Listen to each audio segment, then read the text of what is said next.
Hello students, अब हम पढ़ने वाले हैं प्रिंसिपल ऑफ मार्केटिंग की यूनिट 5th, जिसमें पहला टॉपिक है सेल्स प्रमोशन। विक्रय प्रवर्तन या संवर्धन भी कहा जाता है।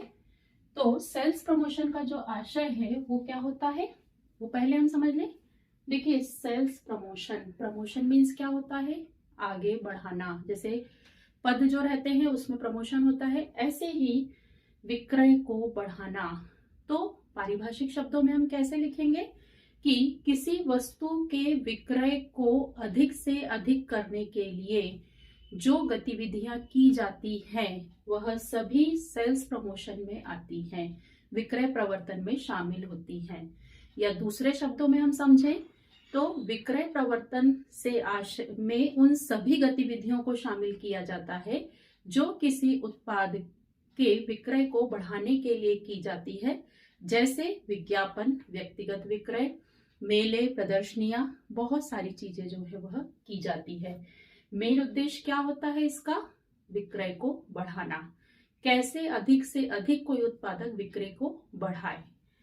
अब संवर्धन के स्वरूप, साधन, टेक्निक्स, कितने तरीके से हम सेल्स प्रमोशन कर सकते हैं। वे ऑफ सेल्स प्रमोशन या टेक्निक्स ऑफ सेल्स प्रमोशन। कौन कौन सी टेक्निक्स होती हैं? तो एक उपभोक्ता संवर्धन तकनीक, कंज्यूमर के लिए, कस्टमर के लिए, कस्टमर ज्यादा से ज्यादा माल खरीदे, इसके लिए कौन कौन सी टेक्निक्स है। और एक होता है व्यापार संवर्धन, मतलब अपने बिजनेस को हम कैसे आगे बढ़ाएं कि ज्यादा से ज्यादा व्यापारी हमारा माल खरीदे। तो उपभोक्ता के लिए कौन कौन सी चीजें हो सकती है जिससे वो कस्टमर अट्रैक्ट हो। हम खुद सब एक कस्टमर हैं, तो फ्री सैंपलिंग, मुफ्त नमूने में हमें कोई चीज उपयोग करने के लिए दी जाए, तो जब हम फ्री में वो सैंपल लेकर आते हैं तो उसे यूज करते हैं और हो सकता है कि वह प्रोडक्ट सच में बहुत अच्छा हो और हम उसकी डिमांड करें। कूपन देना, डिस्काउंट कूपन होते हैं कि आप अगली बार इतनी खरीदी पर जाएंगे तो आपको 500 रुपए का डिस्काउंट दिया जाएगा। इस तरीके के ऑफर रखना। प्रतियोगिताएं ऑर्गेनाइज करवाना, कंपटीशन ऑनलाइन ऑफलाइन, अलग अलग प्रकार के कॉम्पिटिशन्स जो है वो ऑर्गेनाइज किए जाते हैं। एग्जीबिशंस, प्रदर्शन, डेमोस्ट्रेशन, हम बड़ी बड़ी सिटीज में जाते हैं तो वहाँ कंपनीज जैसे 2 व्हीलर्स कंपनीज जो है ऑर्गेनाइज करती हैं, एग्जीबिशंस लगाती हैं, जहां पे उनके प्रोडक्ट के बारे में पूरी जानकारी जो है वह दी जाती है। मूल्य में कमी करके भी, जैसे हम गए शॉप पे और उसकी एमआरपी जो है, मार्केट प्राइस जो है वो अलग होती है, हमें वहां पे बताया जाता है कि आपको इतना % डिस्काउंट मिलेगा, तो उससे भी सेल्स प्रमोशन होता है। प्रीमियम, बोनस, एक के साथ एक फ्री, या इतने रुपए की खरीदी पर इतने रुपए का माल जो है आप एक्स्ट्रा खरीद सकते हैं, या इतने रुपए की खरीदी पर आपको यह गिफ्ट जो है, श्योर गिफ्ट जो है जरूर मिलेगा। इस तरीके के प्रीमियम्स जो है वह दिए जाते हैं। मेले व प्रदर्शनियां, मतलब एग्जीबिशंस, मेले में जो है दुकान लगाकर जो है उन वस्तुओं के बारे में जानकारी दी जाती है। निःशुल्क प्रशिक्षण, डेमोस्ट्रेशन, जितने भी इलेक्ट्रॉनिक आइटम्स होते हैं उसमें फ्री डेमोस्ट्रेशन की फैसिलिटी हमें रहती है। घर आकर जो है कंपनी के एजेंट्स हमें घर आकर पूरा उसकी ऑपरेटिंग सिस्टम, इंस्टॉलेशन सिस्टम के बारे में पूरी, और मेंटेनेंस सिस्टम के बारे में पूरी जानकारी देते हैं। तो स्टूडेंट, ये है कंज्यूमर को कैसे ज्यादा से ज्यादा हम वस्तुओं के बारे में बताएं और वो ऐसी ऑफर्स या ऐसी जो है योजनाएं लाएं जिससे वो ज्यादा से ज्यादा माल खरीदे। फिर है व्यापार संवर्धन टेक्निक, जो व्यापारियों को दी जाती है, तो उनके लिए भी कॉम्पिटिशन्स ऑर्गेनाइज किए जाएं, उनको फ्री टूर, फ्री जो है घूमने फिरने की सुविधा दी जाए, फ्री गिफ्ट की सुविधा दी जाए। विज्ञापन भत्ता, मतलब जब कोई व्यापारी उत्पादक के लिए विज्ञापन करता है तो उसके बदले में उसे विज्ञापन भत्ता दिया जाता है, तो उससे भी बिजनेस बढ़ता है। विक्रय में हेल्प की जाए, जो उत्पादक है वो अपने जो होलसेलर और रिटेलर, थोक व्यापारी और फुटकर व्यापारी, हमने यूनिट 4th में पढ़ा, उनको जो है हेल्प करे। विक्रय में पैसों की व्यवस्था करनी है, कोई मैनेजमेंट में प्रॉब्लम आ रही है या किसी प्रकार का कोई डिसीजन लेने में प्रॉब्लम आ रही है तो उस प्रकार की हेल्प करे। फिर है क्रय भत्ता, उनको जो है चूंकि वह माल उत्पादक से खरीदते हैं तो पैसों की व्यवस्था जो है यदि कभी किसी केस में पड़ती है तो उस प्रकार से भत्ता देकर भी उनकी मदद की जा सकती है। तो इससे क्या होता है कि वो लोग उसी व्यापारी से ज्यादा माल खरीदते हैं। फिर प्रबंध में सहायता, तो उत्पादक जो है अपना माल ज्यादा से ज्यादा बेचने के लिए और अपने बिजनेस को बढ़ाने के लिए मैनेजमेंट में भी हेल्प करते हैं। तो ये है स्टूडेंट विक्रय संवर्धन जो है उसकी टेक्निक्स। अब यदि आपको लाभ आते हैं कि विक्रय संवर्धन से क्या फायदे होते हैं, तो आप लिख सकते हैं क्या फायदा होगा। विक्रय संवर्धन में जितनी भी गतिविधियां की जाती है उन सब का क्या उद्देश्य है, विक्रय को बढ़ाना, संस्था की ख्याति में वृद्धि करना, वस्तु की मांग में वृद्धि करना, बाजार का विस्तार करना, मूल्य में स्थिरता लाना, विज्ञापन के खर्चे बचाना। तो स्टूडेंट्स आप मीनिंग समझ गए हैं तो उसके लाभ जो है वह इजीली लिख सकते हैं। अब विक्रय प्रवर्तन के लिए एक होता है व्यक्तिगत विक्रय, face to face selling, personal selling. क्या कहा जाता है, पर्सनल सेलिंग का आशय होता है जिसमें क्रेता और विक्रेता प्रत्यक्ष रूप से एक दूसरे के सामने मौजूद रहते हैं और विक्रेता के द्वारा प्रोडक्ट उत्पाद के बारे में प्रत्यक्ष रूप से प्रेजेंट होकर विशेषताओं के बारे में समझाया जाता है और ग्राहक को आकर्षित करने का कार्य किया जाता है। तो व्यक्तिगत विक्रय मतलब क्या हो गया, यहाँ पे प्रत्यक्ष संपर्क, क्रय क्रेता और विक्रेता का प्रत्यक्ष संपर्क होता है। जैसे हम टीवी के शोरूम में गए और टीवी खरीदना है तो वहां पर हम जैसे ही जाते हैं तो वो जो पर्सन रहता है वहां पर वो आता है और हमें पूरी टीवी जितनी भी मॉडल्स रहते हैं उनके बारे में डिटेल्स में जानकारी देता है और सभी की जो है क्वालिटीज के बारे में बताता है। देन हमारे लिए डिसीजन लेना इजी हो जाता है क्योंकि फेस टू फेस हमें वो चीज दिख रही है और वो व्यक्ति हमें पूरी तरीके से डिटेल में जानकारी दे रहा है। तो ये होता है स्टूडेंट पर्सनल सेलिंग। ठीक है, क्या क्या कार्य करता है वो, बिक्री करना जो प्रत्यक्ष विक्रय रहता है उसमें उसका मेन काम रहता है माल को बेचना, विक्रय करना। प्रशासनिक कार्य, वह जो है माल को बेचने के लिए एजेंट की जरूरत है या हिसाब किताब रखना है या और किसी चीज की जरूरत है या मैनेजमेंट की उसको रिक्वायरमेंट है, तो वो सारे एडमिनिस्ट्रेटिव कार्य भी जो है वह उसके लिए करता है। ठीक है, फिर बिक्री का रिकॉर्ड रखना। डायरेक्ट सेलिंग जो होती है, पर्सनल सेलिंग जो होती है, उसने दिन भर में कितना माल बेचा, कितने कस्टमर आए, कितने रुपए का माल बेचा, उसका पूरा रिकॉर्ड जो है उसके द्वारा रखा जाता है। ग्राहक की सेवा मतलब प्रत्यक्ष विक्रय में या व्यक्तिगत विक्रय में सबसे बड़ा फायदा होता है कि कस्टमर को हम अट्रैक्ट कर सकते हैं, उसको बार बार वही चीजें बताई जाए और ग्राहक को इस लेवल तक ले लिया जाए कि वह माल को खरीदे ही। तो ग्राहक की पूरी तरीके से सेवा की जाती है। और पर्सनल सेलिंग से क्या होता है कि ख्याति में वृद्धि होती है, रेपुटेशन जो है वह बढ़ती है। अब क्या लाभ है यदि हम माल खरीदने गए हैं और कोई हमें डायरेक्टली जो है एंटरटेन कर रहा है, मतलब सभी चीजों के बारे में डिटेल में बता रहा है, तो क्या फायदे होंगे, ग्राहकों को अधिकतम संतुष्टि, डेफिनेटली उस शॉप पर जाना हम बार बार पसंद करेंगे क्योंकि वहां पर हमें ये लगेगा कि नहीं यार हमें पर्सनल अटेंशन मिलता है, सब जो दुकानदार है वो हम पर ध्यान देता है। तो ग्राहकों को अधिकतम संतुष्टि मिलती है, प्रत्यक्ष संपर्क होता है इसमें, ग्राहकों की जानकारी, जो बेचने वाला है उसे ग्राहकों की पूरे टेस्ट के बारे में, वो कैसा बिहेव कर रहा है, उसकी इच्छा क्या है, वह किस प्रकार का कलर चाहता है, किस प्रकार के डिजाइन चाहता है, वह सब चीजें उसे डिटेल में पता होती हैं।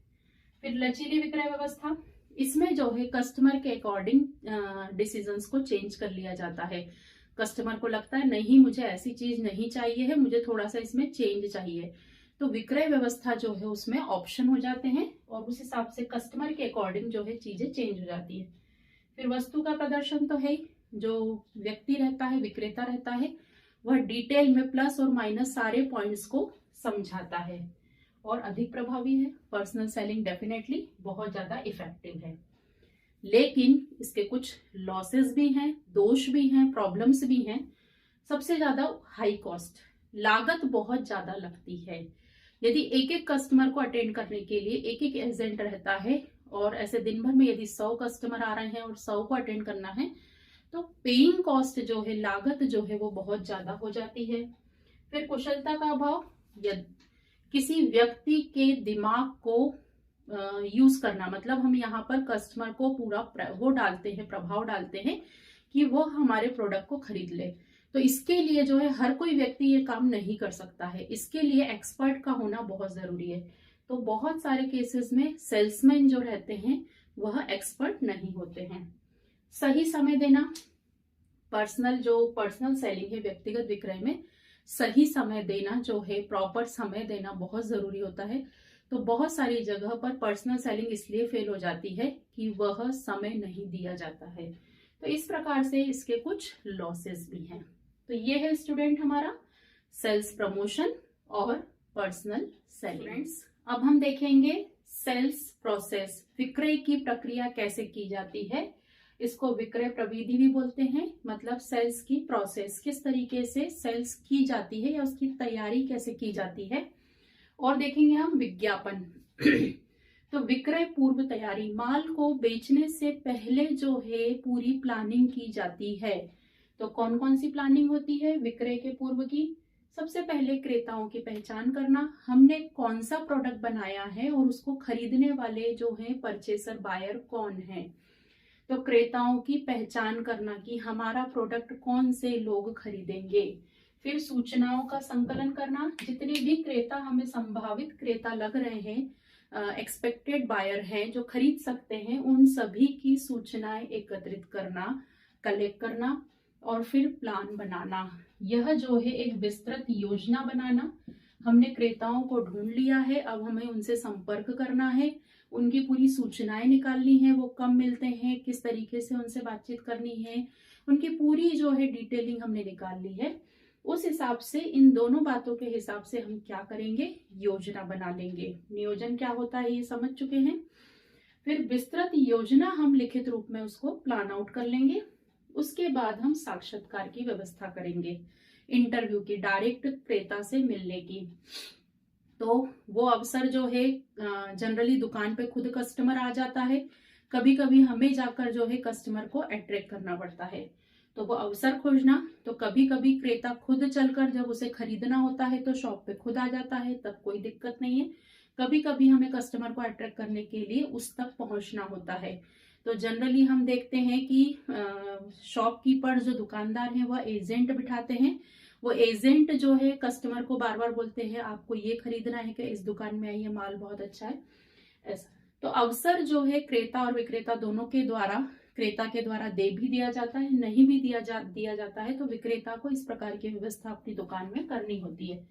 फिर बातचीत प्रारंभ करना, कस्टमर से इंटरेक्शन करना, बातचीत प्रारंभ करना। सबसे पहले यही कि आप स्वागत है आपका, आप दुकान में क्या खरीदने आए हैं, आप बताइए किस टाइप की जो है कलर। जनरली कपड़ों की दुकान में हम जब एंटर होते हैं तो वह सबसे पहले जो है हमसे यही, आपको क्या प्राइस है, क्या बजट है आपका, आप किस टाइप का जो है कपड़ा देखना पसंद करेंगे, वो सब चीजें जो है बातचीत प्रारंभ करना। फिर विक्रय प्रस्तुतिकरण, हमने हमारा जो माल है उसको प्रेजेंट करना, दिखाना कि हमारे पास आपकी जो चॉइस है, आपसे बातचीत करके हमको समझ में आया कि आपको यह प्रोडक्ट बहुत अच्छे से पसंद आएगा। तो वो जो है प्रोडक्ट को प्रेजेंट करना। फिर कोई ऐसा प्रोडक्ट है जिसमें डेमोस्ट्रेशन की जरूरत है, करके दिखाने की जरूरत है, जैसे साड़ी वगैरह रहती है जनरली वो पहनकर दिखाई जाती है, या इलेक्ट्रॉनिक आइटम्स हैं, या लिपस्टिक के शेड वगैरह हैं, ये सब यूज करके दिखाए जाते हैं। तो इस प्रकार से एक प्रोडक्ट किस टाइप का है उस पर डिपेंड। जैसे पेन हम लेते हैं तो हम कॉपी पे चलाकर देखते हैं। फिर आपत्तियों का निवारण, बहुत सारे टाइप की आपत्ति जो है वह आ सकती है। हो सकता है कि कस्टमर को माल पसंद आ रहा है लेकिन उसके पास पैसों की व्यवस्था नहीं है, तो उस संबंध में उनसे बात करिए कि आप आधा पैसा अभी दे दीजिए, बाद में दे देना। दूसरी प्रॉब्लम आ सकती है कि उन्हें घर में पूछना हो कि हाँ हम ये ले लें क्या, तो वो प्रॉब्लम आ सकती है। तीसरा हो सकता है उसको कुछ डिजाइन या कलर का इशू हो।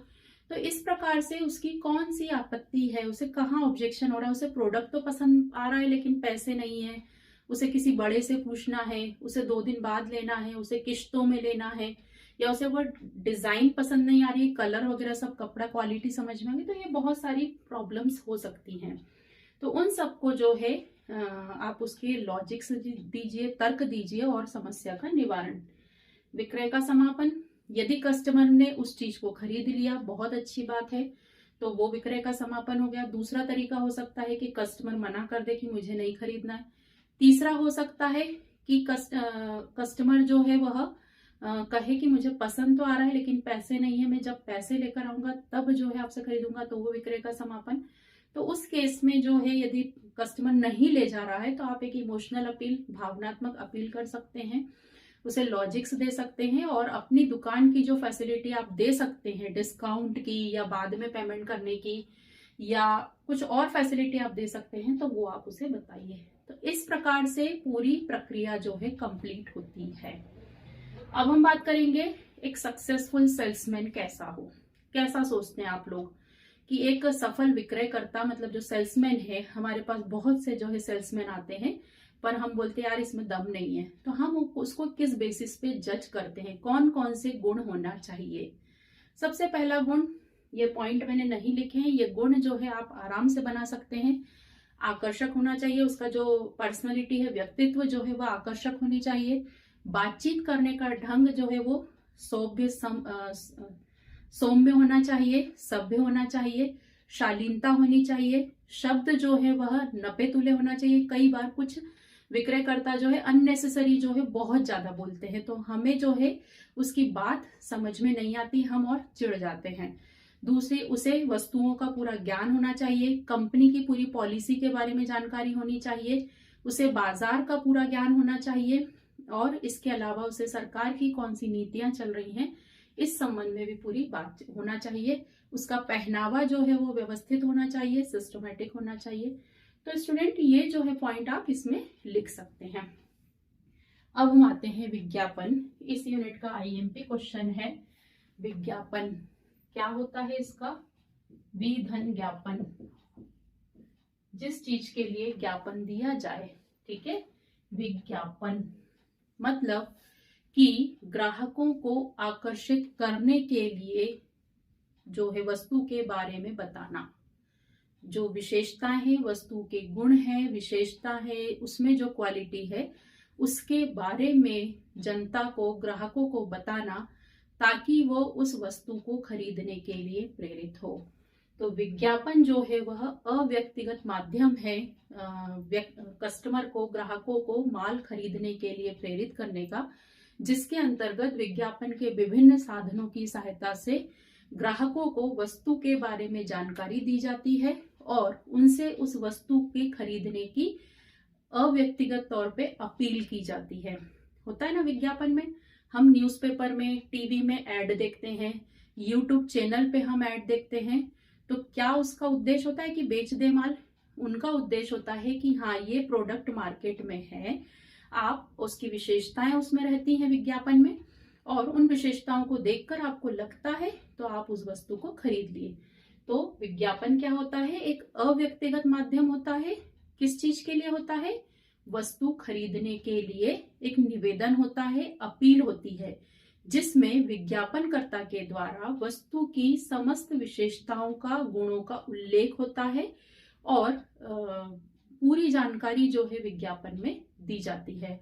और ग्राहकों को आकर्षित करने के लिए इसीलिए ही विज्ञापन आकर्षक और व्यवस्थित बनाए जाते हैं और अलग अलग जो है तरीके से बनाए जाते हैं। जैसे न्यूज़पेपर के लिए हम देखें तो डिफरेंट टाइप के विज्ञापन होते हैं, यदि वही चीज का विज्ञापन हम टीवी में देखें तो डिफरेंट टाइप होता है। तो ये होता है विज्ञापन। अब विज्ञापन की क्या क्या विशेषताएं हैं, तो मीनिंग समझ में आया है तो हम विशेषता आराम से निकाल सकते हैं। अव्यक्तिगत होता है, विज्ञापन में कहीं भी कोई भी आकर आपको व्यक्तिगत रूप से संपर्क नहीं करता है। यह जो है हम होर्डिंग्स देखते हैं, बड़ी बड़ी सिटीज में होर्डिंग्स लगे होते हैं, बस ट्रक वगैरह पे जो है ऐड दिए रहते हैं, तो वो भी एक विज्ञापन हो गया। तो यह जो है अव्यक्तिगत होता है, कॉमनली सबसे अपील की जाती है। ग्राहक बनाना, इसका मुख्य उद्देश्य क्या होता है? कस्टमर बनाना, जिनको वस्तु के बारे में जानकारी नहीं है उनको जानकारी देना। फिर यह बिजनेस प्रोसेस है, यह जो है एक व्यवसायिक क्रिया ही है, जैसे योजना बनाना, नियंत्रण करना, संगठन करना, उसी प्रकार से वस्तु के विक्रय को बढ़ाने के लिए विज्ञापन करना। व्यापक संचार साधन, विज्ञापन के बहुत सारे कम्युनिकेशन सिस्टम है, मीडियम है। भुगतान, विज्ञापन के लिए विज्ञापन एजेंसियों को विक्रयकर्ता के द्वारा भुगतान किया जाता है। विज्ञापन फ्री में नहीं बनते हैं। यदि आपने पंपलेट्स छपवाए हैं तो उसके लिए आपको जो है प्रिंटिंग प्रेस में पैसे देने रहेंगे। आपने कोई एड बनवाया है तो उसके लिए आपको पे ऑफ करना रहेगा। फिर विस्तृत व स्पष्ट अभिव्यक्ति, विज्ञापन में जो है जो भी विक्रय करता है, जो माल को बेचने वाला है, वह उस वस्तु के बारे में स्पष्ट रूप से जानकारी दे सकता है और पब्लिकली होते हैं, सार्वजनिक होते हैं, व्यक्तिगत नहीं होते हैं। ठीक है, ये उसकी विशेषताएं हो गई। अब माध्यम, स्टूडेंट बहुत कॉमन क्वेश्चन है, लेकिन अक्सर ये होता है कि जनरल चीजों को लिखने में हम हमेशा वो गड़बड़ा जाते हैं। कौन कौन से माध्यम होते हैं? एक तो समाचार पत्र, न्यूज़पेपर, हम और लिख सकते हैं पत्रिकाएं। तीसरा जनरल्स आते हैं, अलग अलग उसके जनरल्स आते हैं, जैसे वाणिज्य विभाग का जनरल्स अलग आता है, कृषि एग्रीकल्चर का अलग आता है, लॉ डिपार्टमेंट होता है, ऐसे अलग अलग जो डिपार्टमेंट्स होते हैं उनके जनरल्स आते हैं, उसमें उन्हीं टाइप के जो है विज्ञापन होते हैं। फिर बाहर एक्सटर्नल एडवर्टाइजमेंट, एक्सटर्नल एडवर्टाइजमेंट में क्या आ जाएगा? पहला आ जाएगा आपका होर्डिंग्स, जो बड़े बड़े होर्डिंग्स लगते हैं वो। इलेक्ट्रिकल होर्डिंग्स आजकल हम देख रहे हैं, बाहर दीवारों पे जो पंपलेट्स वगैरह चिपकाए जाते हैं वो। ये व्हीकल्स पे जो ट्रक और बसें रहती हैं, ऑटो रहते हैं, उनके पीछे या उनके साइड वाली वॉल पे जो लगाए जाते हैं वो भी बाह्य विज्ञापन होते हैं। फिर डाक द्वारा विज्ञापन जनरली व्यवसाय के क्षेत्र में या बिजनेस के लिए यूज किया जाता है। इसके अंतर्गत वस्तुओं की सूची उसके थ्रू भेजी जाती है, कोई नया प्रोडक्ट लॉन्च हुआ है तो उसकी चीजें भेजी जाती हैं, ऑर्डर लेटर और सूची, और इसके अलावा जो है अलग अलग जो कोटेशंस रहते हैं वो भेजे जाते हैं, तो उनका विज्ञापन पोस्ट के द्वारा जो है किया जाता है। फिर मनोरंजन विज्ञापन, सबसे ज्यादा चर्चित सोशल मीडिया जिसको हम बोलें, यूट्यूब हो गया, फेसबुक अकाउंट हो गया, इंस्टाग्राम हो गया, इसके अलावा टीवी हो गई, रेडियो हो गए, और अलग अलग जो प्लेटफॉर्म है जिनसे हम बहुत अच्छे से परिचित हैं वो सब मनोरंजन विज्ञापन हो गए। क्रय केंद्र विज्ञापन, मतलब जो दुकानों पे हम दुकान देखकर, जो है दुकान में कोई प्रोडक्ट दिख रहा है तो हम उस दुकान को देखकर चीजों को खरीदने के लिए सोचते हैं, तो ये हो गया क्रय केंद्र विज्ञापन। तो इस तरीके से आप इसमें और सब हेडिंग्स बनाकर भी इसको डिटेल में लिख सकते हैं। तो ये है स्टूडेंट, विक्रय की प्रक्रिया कैसे होती है और विज्ञापन क्या होता है। स्टूडेंट्स, अब हम देखेंगे, हमने तीनों का मीनिंग अलग अलग समझ लिया है, विज्ञापन, विक्रय संवर्धन व व्यक्तिगत विक्रय। अब डिफरेंस आ सकता है आपको विज्ञापन और विक्रय संवर्धन में या विज्ञापन और व्यक्तिगत विक्रय में, आईएमपी क्वेश्चन है इस यूनिट में। तो हम जो है अब इसमें डिफरेंस जो है एक साथ समझ रहे हैं, तो आपको किसी दो में डिफरेंस आएगा, तीनों में एक साथ नहीं आएगा। तो जनरली इन दोनों का कॉम्बिनेशन बनता है या फिर इन दोनों का कॉम्बिनेशन बनता है। तो सबसे पहला डिफरेंस जो है हम आशय पे लिखेंगे। विज्ञापन का आशय क्या होता है? क्या होता है विज्ञापन का आशय? ग्राहकों को वस्तु के बारे में जानकारी देने और वस्तुओं के बारे में परिचित कराने के लिए जो मेथड अपनाई जाती है, टेक्निक अपनाई जाती है, वह विज्ञापन होता है। विक्रय संवर्धन में माल को अधिक से अधिक बेचने के लिए जो गतिविधियां की जाती हैं वे सब विक्रय संवर्धन कहलाती हैं। और व्यक्तिगत विक्रय में माल को बेचने के लिए क्रेता और विक्रेता प्रत्यक्ष रूप से संपर्क में होते हैं। ठीक है। उद्देश्य, विज्ञापन का उद्देश्य क्या होता है? विज्ञापन का उद्देश्य होता है नए ग्राहकों को आकर्षित करना, ठीक है ना, या अपन उसको दूसरे तरीके से वस्तु की जानकारी देना, ठीक है ना। और विक्रय संवर्धन क्या होता है? अधिक से अधिक विक्रय, माल ऑलरेडी जो है लोगों को पता है, बस क्वांटिटी जो है मात्रा पे ध्यान दिया जाता है। और व्यक्तिगत विक्रय का उद्देश्य क्या होता है? ग्राहकों की संतुष्टि, कि ग्राहकों को जो भी प्रोडक्ट वो लेकर जा रहे हैं उस संबंध में वो सेटिस्फाइड हो। समयावधि, विज्ञापन की अवधि जो है वह दीर्घकालीन होती है, लंबे समय तक हम एक ही विज्ञापन देखते रहते हैं। और विक्रय संवर्धन की अवधि और व्यक्तिगत विक्रय की अवधि क्या होती है? अल्पकालीन होती है। फिर प्रकृति, विज्ञापन जो है वह रिपीटेटिव नेचर का है, एक ही विज्ञापन हम दिन में कई बार देखते हैं, कई जगह पे देखते हैं, तो इसकी प्रकृति क्या होती है? बार बार की होती है, रिपीटेशन की होती है। विक्रय संवर्धन जो है बार बार रिपीट नहीं होता है, जो है बार बार दोहराने वाली नहीं होती है, ठीक है ना, कभी कभार की जाने वाली, इसको ऐसा भी लिख सकते हैं, कभी कभी की जाती है। और व्यक्तिगत विक्रय जो है डिपेंड करता है कि प्रोडक्ट आपका किस टाइप का है, तो यह स्थिति अनुसार रहती है, ठीक है ना। फिर है व्यय। विज्ञापन में यदि हम विक्रय संवर्धन की तुलना में देखें तो लागत क्या होती है, अधिक लगती है, ठीक है ना।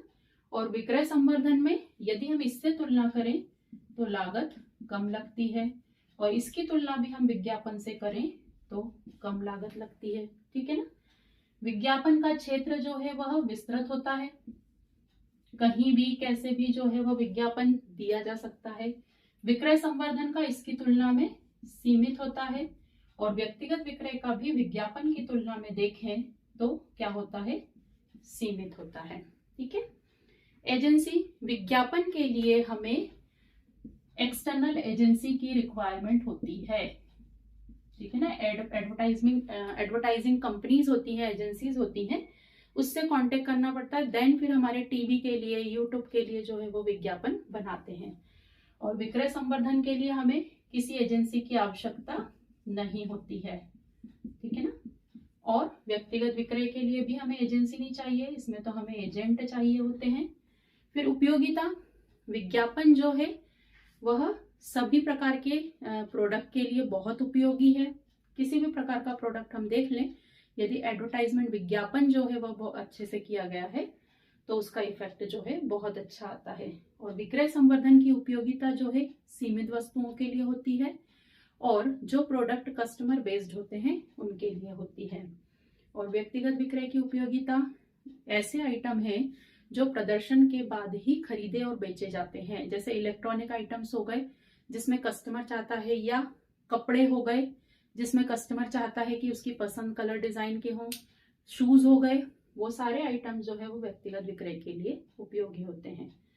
संदेश। विज्ञापन में जो है ग्राहकों को आकर्षित करने के लिए कोई स्लोगन, कोई पिक्चर, कोई इमेज, कोई वीडियो जो है वो दिखाया जाता है, संदेश दिया जाता है, जबकि विक्रय संवर्धन और व्यक्तिगत विक्रय में इस प्रकार की कोई व्यवस्था नहीं होती है। और फिर हम उदाहरण लिख सकते हैं, विज्ञापन के बहुत सारे उदाहरण हैं, जैसे हम टेलीविजन का जो है उदाहरण देखते हैं, या व्हीकल्स के उदाहरण हम देखते हैं, या सर्फ के उदाहरण हम देखते हैं जो बहुत फेमस है, चॉकलेट्स के उदाहरण हम देखते हैं। विक्रय संवर्धन के अंतर्गत कौन कौन से साधन होते हैं, मेले, प्रदर्शनियां, कूपन, फ्री सैंपलिंग हमने देखा। और व्यक्तिगत विक्रय में जो है उदाहरण जो है किसी टीवी को खरीदना या बेचना, जिसमें पूरी तरीके से डेमोन्स्ट्रेशन दिया जाता है। तो ये है स्टूडेंट्स, किसी दो में डिफरेंस आएगा, विज्ञापन या विक्रय संवर्धन में, या विज्ञापन और व्यक्तिगत विक्रय में। तो इस प्रकार से हमने एक साथ समझ लिया है ताकि आपको पॉइंट्स याद करने में दिक्कत ना हो। स्टूडेंट्स, इस यूनिट का हमारा लास्ट टॉपिक है, एक अच्छे विज्ञापन की क्या विशेषताएं होनी चाहिए, या प्रभावी विज्ञापन के कौन कौन से सिद्धांत हैं। तो जब हम कोई ऐड देखते हैं तो कोई विज्ञापन हमें बहुत पसंद आता है, और कोई विज्ञापन ऐसा लगता है कि नहीं, ये विज्ञापन सही नहीं है, तो वो हम सोच कैसे पाते हैं, हम क्या चाहते हैं कि विज्ञापन कैसा हो, तो वो सारी विशेषताएं हमें ऐसी लिखनी है। इसमें कैसा होना चाहिए, विज्ञापन किस उद्देश्य के लिए बनाया जा रहा है, ग्राहकों को आकर्षित करने के लिए। तो विज्ञापन का जो पैटर्न है वह ध्यान आकर्षण करने वाला जरूर होना चाहिए, उसमें कोई ऐसा स्लोगन होना चाहिए, कोई ऐसा गाना होना चाहिए, या कोई ऐसी पिक्चर या इमेज होना चाहिए जो ग्राहकों के मन पर जो है छवि छोड़े, लोग सोचने पे मजबूर हो, नहीं ये तो जो है बहुत अच्छा है। जैसे कुछ मीठा हो जाए, ये स्लोगन हमने बोला तो तुरंत हमें ध्यान आता है कि चॉकलेट का है, या बारातियों का स्वागत तो पान पराग से ही होना चाहिए। ये बहुत पुराना जो है एडवर्टाइजमेंट है, लेकिन वह इतना फेमस हुआ है कि वह एड हमें अभी भी याद है। और पान पराग नाम की वस्तु है या चॉकलेट है, वो हमें इजीली याद है। तो विज्ञापन जो है ध्यान आकर्षित करने वाला जरूर होना चाहिए। फिर विश्वास करने योग्य, विज्ञापन में कोई भी वाक्य या स्टेटमेंट इस प्रकार का न हो जो वास्तविक प्रोडक्ट में नहीं हो। जितनी भी विशेषताएं और गुण बताए जा रहे हैं वह गुण और विशेषता उस प्रोडक्ट में होने चाहिए। फिर समझने योग्य, मतलब उसकी जो भाषा है विज्ञापन की, जो पिक्चर आपने ली है वह संबंधित होना चाहिए जिस वस्तु का विज्ञापन कर रहे हैं, और समझने योग्य होनी चाहिए, आम जनता की भाषा के हिसाब से होना चाहिए। फिर रुचि उत्पन्न करना, इंटरेस्ट डेवलप करना, मतलब इस प्रकार से जो है विज्ञापन का डिजाइन होना चाहिए कि लोग उस प्रोडक्ट को आज तक यूज न करते हों, लेकिन अब जो है वो सोचे कि नहीं यार, यह उत्पाद हमें लेना चाहिए, इससे हमें सुविधा मिलेगी। तो इस प्रकार से रुचि, इंटरेस्ट डेवलप करने वाला होना चाहिए। सृजनात्मक हो, क्रिएटिविटी हो, मतलब कुछ यूनिकनेस होनी चाहिए, अभी तक के जितने विज्ञापन आ रहे हैं उससे कुछ डिफरेंट होना चाहिए ताकि लोग उसको ध्यान रखें और उस प्रोडक्ट के बारे में समझें। नवीनता, यदि किसी प्रोडक्ट में कोई इम्प्रूवमेंट किया गया है, कोई नया अपडेटेड वर्जन आया है, जैसे सर्फ है उसके बाद सर्फ एक्सेल आया है, तो वो सर्फ और सर्फ एक्सेल का जो डिफरेंस है वह स्पेसिफाई होना चाहिए आपके विज्ञापन में। इस प्रकार से और भी लिख सकते हैं हम कि विज्ञापन अश्लील नहीं होना चाहिए, अनावश्यक वस्तुओं को उजागर न करे, अनावश्यक बातों को न बोला जाए या न बताया जाए विज्ञापन में, आम जनता के हिसाब का हो, और समाज में जो परंपराएं और रूल्स एंड रेगुलेशंस चलते हैं उसके विरोध में ना हो, उसके फेवर में हो, और नुकसानदायक विज्ञापन जो है बच्चों के लिए या किसी के लिए भी जो है नुकसानदायक विज्ञापन न दिखाए जाए। तो इस प्रकार से ये है प्रभावी विज्ञापन, मतलब एक इफेक्टिव एडवर्टाइजमेंट में कौन कौन सी क्वालिटीज होना चाहिए। अब हम बात करें विज्ञापन के लाभ। तो स्टूडेंट्स, बहुत कॉमन है, आपको जितने भी नंबर का क्वेश्चन आता है तो विज्ञापन के लाभ जो है आप आसानी से लिख सकते हैं। इसको 3 कैटेगरी में बांटकर आप लिखिए, जैसे कि निर्माताओं को क्या क्या लाभ होते हैं। आप जब किसी भी आंसर को आप लिखें तो सोचे कि मैं खुद एक निर्माता हूं, तो विज्ञापन से मुझे क्या फायदे होते हैं। क्या फायदे होंगे एक उत्पादक को? वस्तु के विक्रय में वृद्धि होगी, वस्तु वित्त आसानी से मिल जाएगा, ख्याति में वृद्धि होगी, साधनों का समुचित उपयोग हो पाएगा क्योंकि बड़े पैमाने पर उत्पादन होगा, वस्तुओं का प्रचार होगा, उत्पादन जो है उसका बढ़ेगा। इस प्रकार से निर्माताओं को लाभ हो गए 5। उपभोक्ताओं को क्या लाभ होते हैं? तो उपभोक्ताओं को विज्ञापन के थ्रू जो है नई वस्तुओं की जानकारी मिलती है, शर्तों की जानकारी मिलती है, और कीमत की जानकारी मिलती है, किस प्रकार से उपयोग करना है उसकी जानकारी मिलती है, कहाँ मिलेगा उसकी जानकारी मिल जाती है, मार्केट में नई वस्तुएं आ गई हैं उसकी जानकारी मिल जाती है। इस प्रकार से उपभोक्ताओं को लाभ होते हैं। समाज को क्या लाभ होते हैं?